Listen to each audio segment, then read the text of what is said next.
Sir नमस्कार। सच साहब। Sir क्या नाम है आपका? मेरा नाम है जी परवीन दास। सर कहाँ से आए आप? मैं गुड़गांव खांडसा से। सर क्या काम करते हैं आप? सर मैं जॉब करता हूँ एयरटेल में।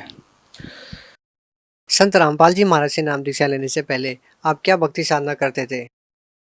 सर संत रामपाल जी महाराज जी से दीक्षा लेने से पहले जो भी हिंदू समाज में साधनाएं होती है, जैसे कि पितर पूजना, अमावस काटना, और ब्रह्मा विष्णु महेश की भक्ति नॉर्मल, खाटू श्याम जी के जाना, हनुमान जी का कावड़ लाना, सारी करते थे जी। सर उन साधनाओं को करने से आपको क्या अनुभव हुआ, क्या लाभ हुआ आपको? जी, परमात्मा कहते हैं कि इनकी भक्ति करने से ना तो कोई लाभ होता है और ना कोई नुकसान होता है। जो कर्मों में लिखा होता है वही होता है। तो जी, अब तक तो जब तक इनकी भक्ति करते थे जब तक तो कोई दुख नहीं हुआ, ना कोई लाभ भी हुआ। जो कर्मों के अनुसार था वही मिलता रहा। सर संत रामपाल जी महाराज की शरण में कैसे आए आप? सर संत रामपाल जी महाराज की शरण में संत रामपाल जी महाराज की शरण में मैं ऐसे आया कि मेरे चाचा जी है सुंदरदास, तो उन्होंने सन 2004 से नाम ले रखा है। उनको सार नाम भी मिला हुआ है। तो वो ऐसे ही चर्चा करते रहते थे कि भाई ब्रह्मा विष्णु महेश के पिता माता पिता कौन है, काल भगवान कौन है, किसकी भक्ति करने से पूर्ण मोक्ष होता है। तो उस टाइम पे मतलब ये पता चल गया था कि संत रामपाल जी महाराज कौन है, लेकिन ये नहीं पता था कि भाई क्या ज्ञान देते हैं, कैसे ज्ञान देते हैं। कोई मतलब रुचि नहीं थी इस चीज़ के बारे में। फिर घर में कभी भी कोई प्रोग्राम होता था या कोई भी किसी का शौक होता था, तो क्या होता था कि चाचा जी बैठ जाते थे और सारे जितने भी घर वाले थे चाचा जी पे पॉइंट से मारने लग जाते थे कि भाई ये संत रामपाल जी महाराज के शिष्य हैं, ये ना तो मावस काटते हैं और ना पितर पूजते हैं, ना ब्रह्मा विष्णु महेश की पूजा करते हैं, ऐसे कैसे संत हो गए। तो मैं बार बार सुनता रहता था। फिर एक बार क्या हुआ जी, मेरे फादर एक्सपायर हो गए थे, तो उनकी 13वीं थी। उस टाइम पे अचानक मेरी तबीयत इतनी ख़राब हो गई, तो पता नहीं क्या मन में आया, चाचा जी सत्संग सुन रहे थे फ़ोन में।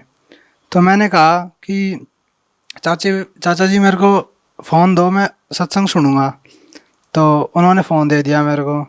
तो जी मैं सत्संग सुनता सुनता और वहीं पे जो दरी बिछी होती है वहीं पे सो गया। सत्संग सुनता सुनता सो गया, तो सपने में मेरे को गुरुजी दिखाई दिए और गुरुजी सत्संग कर रहे हैं। बहुत बड़ा मतलब ऐसा खंडर सा है, उसमें सत्संग कर रहे हैं। तो मैं वहाँ पे बैठ गया सत्संग सुनने जैसे ही बैठा है ऐसे ही चार पांच हट्टे कट्टे आदमी 7-7 फुट के आए और मेरे को उठा के ले गए साइड में। उठा के ले गए ऐसी जंगल सी जगह में, और वहाँ पे जाके मेरे को बोले भाई यहाँ क्या करने आया है तू। तो मैंने बोला कि मैं सत्संग सुनने आया हूँ और क्या करने आया हूँ। तो बोला यहाँ सत्संग वत्संग नहीं सुनना, और ऐसा कर हमारे साथ चल तू। मैं भाई कहाँ लेके जाओगे मेरे को। बोले भाई तूने बहुत जुर्म कर रखे है, तेरे को सज़ा देनी है। मैं भाई मैं सज़ा वज़ा नहीं चाहिए, मैं तो सत्संग सुनने आया हूँ, सिंपल सी बात है, मेरे को सत्संग सुनने दो। बोले भाई नहीं सुनने देंगे तेरे को, तेरे पास कोई कार्ड वगैरह है। मैं भाई कोई कार्ड नहीं है मेरे पास। तो भाई उन्होंने जैसे ही मेरे ऊपर हाथ उठाया तो मैंने गुरुजी का नाम लिया, मैं संत रामपाल जी महाराज बचाओ। इतनी देर में संत रामपाल जी महाराज आए और मेरा हाथ पकड़ के खींच लिया। जैसे ही मेरा हाथ पकड़ के खींचा तो वो सारे भाग गए वहाँ से। तो गुरुजी ने मेरे को अपनी शरण में बैठाया, वहाँ पे सत्संग सुनाया। सत्संग सुनाने के बाद जी मैं सुबह उठा, मेरी आँख सुबह ही खुली। तो सुबह थोड़ी बहुत तबीयत में सुधार था। तो ऐसे ही 2-3 दिन सत्संग सुनता रहा, मेरी तबीयत मतलब थोड़ी सी ख़राब होती रही ज़्यादा। टाइफाइड हो गया मेरे को। तो मेरे को पता नहीं क्या आदत हो गई थी कि डेली मैं रात को सोता था तो सत्संग सुनता था। सत्संग सुनते सुनते मेरे को डेली गुरुजी दर्शन देते थे डेली। तो मेरे को ये ज्ञान हो गया कि परमात्मा क्या ज्ञान देते हैं और कैसे ज्ञान देते हैं, लेकिन मैंने नाम नहीं लिया। और ऐसे ही मैं भाई नशा भी खूब करता था। अब जैसे कि अब हमारी यंग जनरेशन है, तो यार दोस्तों के साथ घूमने फिरने चले जाते थे, नशा दारू वारू पीना, ऐपबाजी करना, आवारागर्दी करना, ये हमारा शौक हो गया था। और खूब बर्बादी कर ली, हर तरीके के शौक कर लिए, हर तरीके के पैसे की बर्बादी कर ली। बदनाम भी इतने हो गए कि पड़ोसी भी ये बोलने लग गए थे कि भाई इस बंदे के साथ बैठ मत जाइए, ये इतना मतलब बदमाश टाइप का लड़का है, इसके साथ दिख मत जियो। इतना बदनाम हो गया था। फिर 2 साल बाद मम्मी बीमार हो गई। अचानक बीमार होने के बाद 1 महीने में मम्मी बीमार भी हो गई और 1 महीने में ही एक्सपायर भी हो गई। फिर मम्मी के एक्सपायर होने के बाद मैं और मेरी 2 छोटी बहनें, छोटी पढ़ती थी वो, तो हमारे ऊपर अब ना तो मम्मी थे ना पापा थे। अचानक इतना दुख आ पड़ा कि ना तो कोई चाचा साथ देने वाला, ना कोई ताऊ साथ देने वाला, कोई किसी का नहीं होता। तो फिर परमात्मा का ऐसे ही ज्ञान सुनता रहा। ऑटो चलाता था, ऑटो में कभी परेशानी आ जाती थी, कभी ख़राब हो जाता था। इतने दुख पड़ गए एकदम से आके, जो साथ पीने वाले यार दोस्त थे वही खुद आके हाथ जोड़ के चले जाते थे कि भी आज के बाद तेरे साथ नहीं पीनी। मैं इतना दुखी हो गया था। फिर एक दिन ऐसे ही सोच विचार कर रहा था, ऑटो में बैठा बैठा इतना दुखी हो गया था कि आत्महत्या करने का समय आ गया था कि भाई अब मरना है और कुछ नहीं है। फिर ऐसे ही बैठे बैठे संत रामपाल जी महाराज से हाथ जोड़ के प्रार्थना की कि महाराज, ना तो मुझे ये पता है कि कैसे भक्ति करनी है, क्योंकि आज तक कोई भक्ति की नहीं, भक्ति करने की ज़रूरत ही नहीं पड़ी आज तक। बिना मांगे ही सब कुछ मिल जाता था माँ बाप के रहते रहते। अब माँ बाप नहीं है, हर चीज़ का अभाव हो गया, खाने के लाले बढ़े गए, घर में चून नहीं है, कुछ भी नहीं है। 2-2 दिन भूखे सो जाते थे। ऐसा नहीं चलता था कि भाई कहाँ से खाना आएगा, ये नहीं पता था। एक ऑटो था, ऑटो ले रखा था, 2 दिन चलाता था, 1000 रुपये कमाता था, 800 उसमें लग जाते थे, 200 बचते थे। उसका ये नहीं पता था आटा लाए, चून लाए, चीनी पत्ती लाए, क्या लाए। इतना परेशान हो गया था। हाथ जोड़ के संत रामपाल जी महाराज से प्रार्थना की, मालिक आप ही बुलाओ, कैसे बुलाओ, और आज के बाद ना तो नशा करना है ना कुछ भी करना है। उस दिन से ही 1 महीने तक खूब यार दोस्तों ने कहा कि भाई आजा पार्टी करते हैं, दारू पीते हैं, ये करते हैं। साथ बैठ गया लेकिन पीने की इच्छा नहीं हुई। खूब गालियाँ दी दोस्तों ने कि पहले इतना पीता था हमारे साथ, आज तू भगत बन गया, ये हो गया वो हो गया। अब मेरी इच्छा नहीं की पीने की।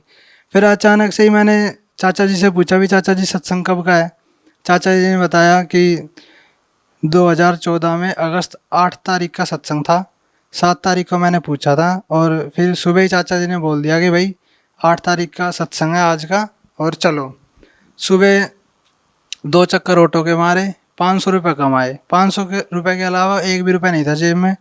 वो 500 रुपये कमाए। 500 रुपये कमा के सीधा चाचा के साथ बैग उठाया और आश्रम में गया तो इस वजह से था कि कुछ दुख कम हो जाएंगे, नाम लेके देख लेते हैं, कुछ फ़ायदा हुआ तो ठीक है, नहीं हुआ तो कौन सा पकड़ के बैठा लेंगे मेरे को आश्रम में। जितनी भक्ति होगी ठीक है, नहीं होगी कोई फ़ायदा नहीं होगा तो छोड़ दूंगा। ठेका कहाँ भाग के जा रहा है, यहीं ठेका, यहीं दारू है, यहीं यार दोस्त है, फिर कर लेंगे भाई, ये सोच के गया। अब वहाँ जाते ही, आश्रम में घुसते ही, अब वेशभूषा ऐसी थी आवारागर्दी में, बड़ी बड़ी दाढ़ी थी, बड़े बड़े बाल थे। आश्रम में जैसे इंटर हुआ, भक्तों ने, अब वहाँ की पता नहीं था कि भक्त भाई कैसे है। भक्तों ने पूछा भाई वेशभूषा देख के कि भगत जी पहली बार आए हो। मैं हाँ जी पहली बार आया हूँ। मैं बोला अच्छा। तो वहाँ से अंदर गया। अंदर जाने के बाद जितने भी भाई बहन थे वहाँ पे, ऐसा लगा कि बाहर का समाज और वहाँ आश्रम का समाज बिल्कुल अलग है। मतलब बाहर इतनी मारा मारी है, हाय हाय है, अंदर जाने के बाद ऐसा लगता ही नहीं है कि कोई किसी से बैर करता है, कोई किसी से दुश्मनी करता है। जिसने जो आपस में किसी को जानता भी नहीं है, आपस में इतना प्यार प्रेम भाव, हर किसी को भगत जी के आगे बुलाना। इस दास की औकात इतनी नहीं थी कि इसको कोई नाम से भी लेके बुलाए, और आश्रम में जाने के बाद भगत जी के आगे बुला रहे हैं। इतना बड़ा ओहदा मिल गया जाने के बाद ही, परमात्मा ने इतनी दया करी। फिर अंदर जाने के बाद सीधा जाके स्नान किया। स्नान करने के बाद डायरेक्ट जाके नामदान स्थल पे फार्म भरवाया। एक दोस्त और था साथ में, तो दोनों जाके नामदान का फार्म भरवाया। फार्म भरवाने के बाद वो दोस्त तो वहीं पे बैठा रह गया अपना शंका समाधान करवाने के चक्कर में, और मैंने जाके अपना नामदान लिया। नामदान लेने के बाद मैं वहाँ से निकला। 1 घंटे बाद मेरा दोस्त आया। मैंने पूछा भाई कहाँ रह गया था। बोला कि शंका समाधान करवा रहा था। मैं हो गया ना? बोला हाँ हो गया। मैं ठीक है। फिर नामदान लेने के बाद हमने भंडारा किया। भंडारा करने के बाद एक चीज़ वहाँ पता चली कि वहाँ 24 घंटे भंडारा चलता रहता है। 3 दिन का सत्संग होता है। 3 दिन के सत्संग में मैंने देखा कि 12 एकड़ में वो आश्रम है। कम से ना कम तो 3 दिन के सत्संग में कम से कम 10 लाख 12 लाख भगत तो आते ही होंगे। और मैंने देखा कि भाई 24 घंटे भंडारा चलता है, इतना पैसा आता कहाँ से है? ये सब मालिक की दया है। मैंने वहाँ का भंडार घर भी देखा है। आप यकीन नहीं करोगे, 10-12 लाख आदमी का खाना और 24 घंटे बनाना, और इतना छोटा सा भंडारा आश्रम, मैं ये डायरेक्ट सतलोक से ही आता है। यहाँ की कोई चीज़ नहीं है, वहाँ 24 घंटे तो चाय चलती रहती है। दूर दूर से भगत आते हैं, नेपाल से, विदेश से भी भगत आते हैं। रुकने की सुविधा, कंबलों की, रिजाई की, खाने पीने की, सोने की, नहाने की, हर चीज़ की सुविधा वहाँ पे। मैंने औरों की, मेरी मम्मी जब एक्सपायर होने से पहले धन सतगुरु का नाम लिया था, तो वहाँ से वो नाम लेके आई, तो उन्होंने मेरे को बताया कि भाई धन सतगुरु के यहाँ पे 2-3 किलोमीटर में खूब आश्रम बड़ा है, और आश्रम के अंदर दुकानें लग रही है, चप्पल की, जूते की, कपड़े की, पैंट की, हर चीज़ पैसे में मिलती है। और गुरु जी के आश्रम में 1 रुपया खर्च करने की ज़रूरत नहीं है। 500 रुपये ले गया था, जितना ट्रेन में किराया लगता है। 75 रुपये की टिकट कटी थी बरवाड़ा की, 75 आने की, 75 जाने की, 150 रुपये खर्च हुए। इसके अलावा कोई खर्च ही नहीं हुआ। मेरा पैसा 350 रुपये जेब में बचा के वापस ले आया। ना नामदान के कोई पैसे लगे, फ्री में नामदान मिला, प्रसाद मिला, जो बुक मिलती है, मेरे ख्याल से जो सामान उन्होंने मेरे को दिया वो 100, 150, 200 रुपये का सामान है, फ्री में दे दिया मेरे को, नामदान ही फ्री में दे दिया। फिर वहाँ पे जाके सर, संत रामपाल जी महाराज से नाम उपदेश लेने के बाद आपको क्या लाभ मिला? संत रामपाल जी महाराज जी से दीक्षा लेने के बाद मेरे को सबसे पहला लाभ हुआ कि मेरे जितने भी बुरे कर्म थे, जितने भी नीच कर्म थे, सारे छूट गए। जैसे कि दारू पीना, आवारागर्दी करना, और ये जो बुरी संगतें हैं, यार दोस्तों को, या जो बुरी संगतें हैं जितने भी, हम ऐसे ही मारा पीटी करने लग जाते थे, किसी रेडी वाले को परेशान करते थे, ये सारी चीज़ें छूट गई। ना किसी को सताना, अपने जितने भी बड़े बहन आए, भाई हैं, बुजुर्ग हैं, सबको आदर प्रेम भाव से बोलना, और ये एक लाभ ये हुआ। दूसरा लाभ ये हुआ कि काम करने का मन नहीं करता था बिल्कुल भी, पता नहीं क्या चक्कर था, किसी ने कुछ करवा रखा था, क्या था। नाम लेते ही जैसे गुरु जी का आशीर्वाद मिला, शरीर ऐसे ठंडा हो गया बिल्कुल, कि शरीर में कोई बीमारी है ही नहीं।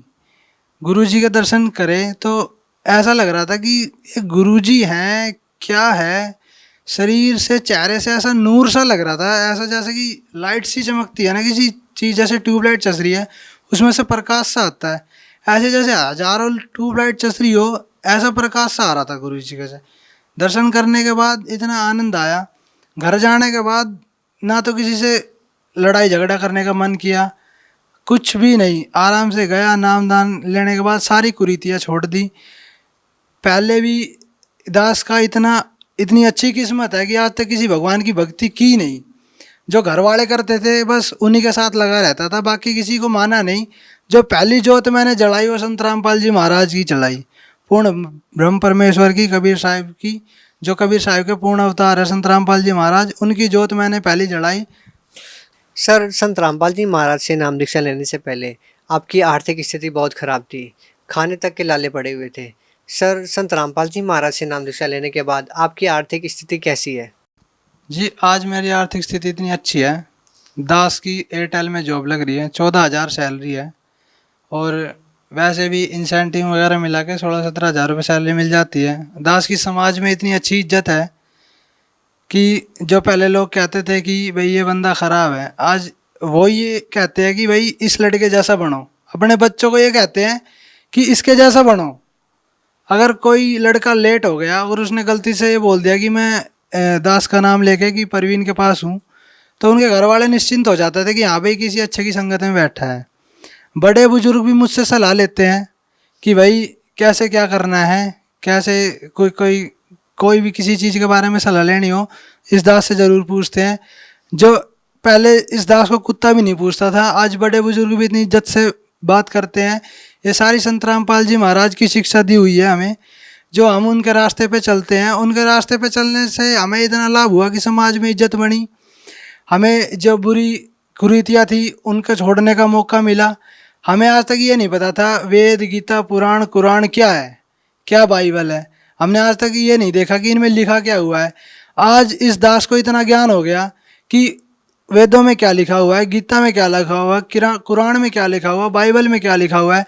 दास को इतना ज्ञान हो गया कि अगर कोई पंडित भी चर्चा करे तो मालिक की दया से दास उसको जाने नहीं देगा कहीं भी। जिस संत के नाम लेने के बाद आपकी नशे की लत छूट गई, आपकी आर्थिक स्थिति ठीक हो गई, वो संत संत रामपाल जी महाराज अभी जेल में है। सर संत रामपाल जी महाराज में आज आपका विश्वास कैसा है? सर आज आपका भाव संत रामपाल जी महाराज जी के प्रति कैसा है? जी, संत रामपाल जी महाराज जी में भाव तो ऐसा है जैसे कि कई दिनों से भूखा आदमी और उसको एक रोटी दिख जाए सामने, तो जैसा उस रोटी के प्रति भाव होता है ऐसा संत रामपाल जी महाराज के प्रति हमारा भाव है। और ये भाव कोई ऐसा नहीं है कि देखा देखी गुरु शिष्य बन गए, किया न तत्व विचारा और गुरु शिष्य दोनों के सिर पे काल ठोके पंजारा। तो ऐसा नहीं है कि हम किसी के देखा देखी गुरु शिष्य बने हैं। हमने पूरे ज्ञान को समझा है, ज्ञान को देखा है कि भाई क्या ज्ञान है, कैसा ज्ञान है और ब्रह्मा विष्णु महेश की भक्ति करने से क्या लाभ होता है और पूर्ण परमात्मा की भक्ति से क्या क्या लाभ होता है। इसीलिए हम ज्ञान को समझ के और ज्ञान के ही आधार पे, क्योंकि भक्ति करने से और किसी भी चीज़ को हम करते हैं तो किसी न किसी चीज़ का कोई आधार बनाना पड़ता है और इस भक्ति में हमें वेदों को और शास्त्रों को आधार बनाना पड़ा है। और इस जो आधार वेदों में और शास्त्रों में लिखा गया जो प्रमाण है, उस प्रमाण को गुरु जी दिखाते हैं। सर लोग संत रामपाल जी महाराज से नाम दीक्षा क्यों ले? संत रामपाल जी महाराज से नाम दीक्षा इसलिए लेनी चाहिए क्योंकि जो शास्त्रों में प्रमाण है, गीता जी में बताया गया है, ऊर्ध्वम मूलम अधः शाखम अक्षय प्राहुभवम स छंदासी प्रणानी यह तम सवेदवित, यह तम वेद सवेदवित। ये जो उल्टा लटका हुआ संसार रूपी वृक्ष है, ये इसके जो तने से लेके और पत्ते तक हर विभाग को खोल खोल के बता देगा, वो तत्वदर्शी संत है। आज से 700 साल पहले कबीर जी भी बता के गए हैं कि अक्षर पुरुष एक पेड़ है और सरपुरुषवा की डार और तीनों देवासा का है पात रूप संसार। और संत रामपाल जी महाराज तो कबीर साहब का पूर्ण अवतार है और वही ज्ञान वो दे रहे हैं जो कबीर साहब दे रहे थे। तो इससे बड़ा और प्रमाण क्या चाहिए? वेदों में जो प्रमाण है, शास्त्रों में जो प्रमाण है, उसी के आधार से संत रामपाल जी महाराज भक्ति बता रहे हैं और इससे ज़्यादा प्रमाण हो क्या चाहिए हमें। सर संत रामपाल जी महाराज जी के जो शिष्य हैं उनकी आस्था संत रामपाल जी महाराज जी के प्रति बढ़ती जा रही है। संत रामपाल जी महाराज के शिष्यों की संख्या लगातार बढ़ती जा रही है। सर आपको कैसा लगता है?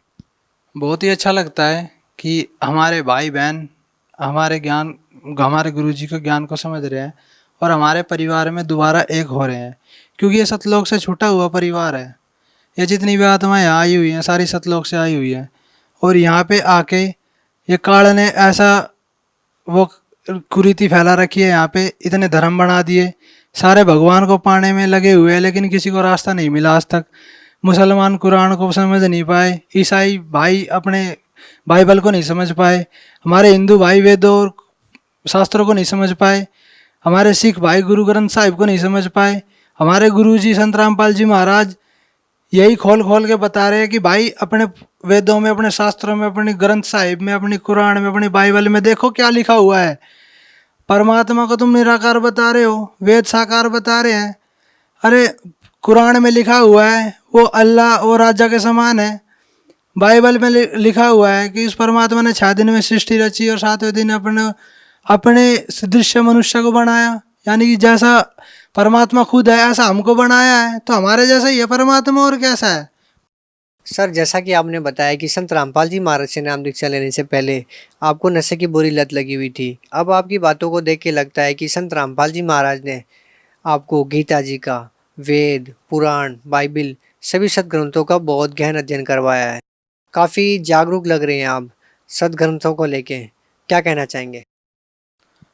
देखो जी, ग्रंथ ये हमारे एक परमात्मा के दिए हुए हैं जो इस लोक में हमें ये समझाने के लिए है कि भक्ति कैसे करनी चाहिए। और जैसे कि बच्चा किताबों को पढ़ सकता है, खाली समझ नहीं सकता, समझाएगा टीचर ही, ऐसे ही संत रामपाल जी महाराज हमें समझाने के लिए आए हैं कि वेदों में क्या लिखा हुआ है। हम पढ़ते तो थे आज तक लेकिन कुछ समझ में नहीं आता था, समझ में अब आया है कि क्या लिखा हुआ है। तो अब हमें ये समझ में आ गया कि हमने कैसे भक्ति करनी है और क्यों करनी है। हमें खाली यहाँ के सुख और सुविधाओं के लिए भक्ति नहीं करनी। सर आप भगत समाज को क्या संदेश देना चाहते हैं? भगत समाज को ये संदेश देना चाहते हैं कि वेद और पुराणों के प्रमाण सहित ज्ञान को समझे और संत रामपाल जी महाराज की शरण में आके अपना मोक्ष कराएं और अपने परिवार का मोक्ष कराएं। सर संत रामपाल जी महाराज तो जेल में है, जो श्रद्धालु संत रामपाल जी महाराज से नाम दीक्षा लेना चाहते हैं, वो संत रामपाल जी महाराज से कैसे जुड़ सकते हैं? उनसे यही निवेदन है कि 7:40 से और 8:40 तक संत रामपाल जी महाराज का सत्संग आता है शाम को। उस सत्संग को देखें और उसके नीचे जो जो एडवर्टाइजमेंट दी जाती है उसमें हमारे नंबर और हमारा पता दिया जाता है। अगर आपको ज्ञान गंगा पुस्तक मंगवानी है तो उस पर निःशुल्क कॉल करके अपना एड्रेस लिखवा के उस पर निःशुल्क ज्ञान गंगा पा सकते हैं। और हमारे गुरुजी के आदेश से हर राज्य में नामदान स्थल चालू हो चुके हैं और उन नंबरों पे कांटेक्ट करके नामदान लेने के इच्छुक भगत नामदान ले सकते हैं। कोई भी शंका समाधान हो उस पर शंका समाधान का भी निवारण हो सकता है। सर बहुत बहुत धन्यवाद। सत साहिब।